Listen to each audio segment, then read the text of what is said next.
and thank you, Mr. Wright, for being here. As we consider our energy future, we have so many challenges to deal with. Energy prices, energy poverty, as you've written about. Obviously, climate change is such a big one. As Secretary, do you think there's the possibility that the Department of Energy could finally begin to build a plan, a comprehensive plan on how we deal with the energy future, but also really take a hard look at climate change? Senator, yes, indeed. I'm very interested in that idea, and it's certainly something I've been thinking about. The Department of Energy created a look into energy and what the future of energy might bring about 20 years ago. I think it's time to do that again and to look not just at energy and the energy trajectory we're on, but the other issues related to energy, and top among those, climate change.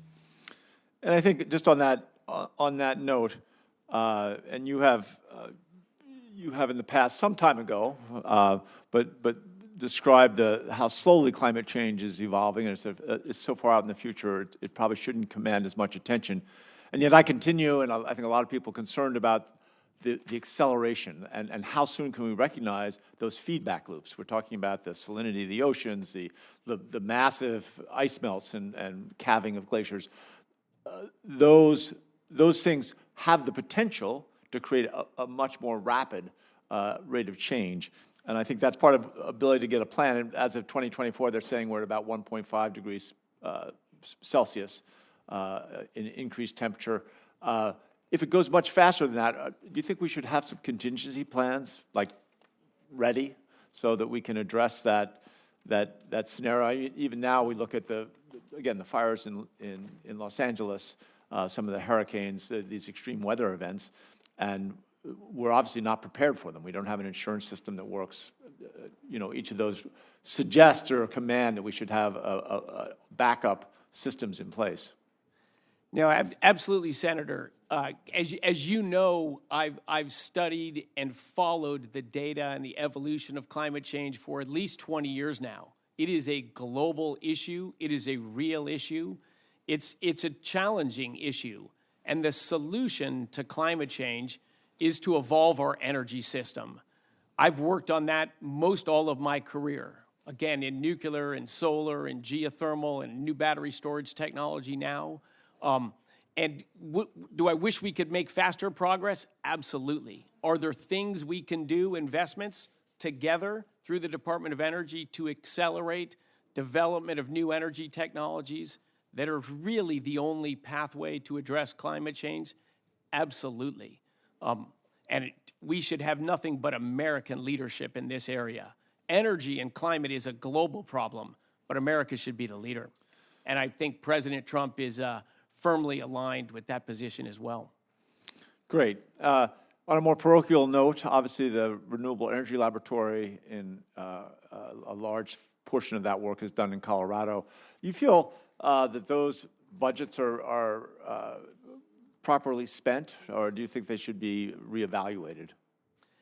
It's too early for me to comment on something like that. I visited the National Renewable Energy Laboratory years ago as a fellow energy guy in Denver. A lot of great work there, a lot of great humans there that are driving innovation and that are working with businesses too. It's not just basic research in the lab. It's very focused on applied research and new technologies. So I'm very keen to engage in a more detailed level with what's being on there and how to drive that further and faster. I think it's going to be the first time I've ever gotten 5 questions in with a testimony. So I'm not sure what that says.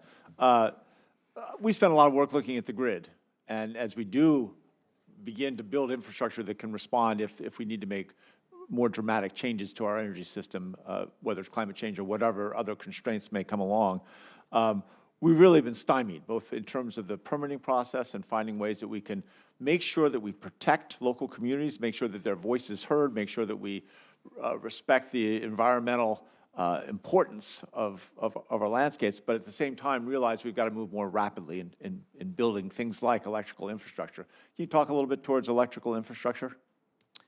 Yes, Senator. I think you've hit, in the energy world, the most pressing problem we have is our electricity grid. And this problem is only going to get worse. I'm very concerned about that. We need to change the gear we've been in the last several years, and we need to get serious about building infrastructure and investment, bringing the cost of electricity prices back down, and keeping our grid stable. I'm deeply concerned about our current trajectory. No, I appreciate that. Thank you. I yield back to the chair. Thank you, Senator Hickenlooper. Senator Hyde-Smith.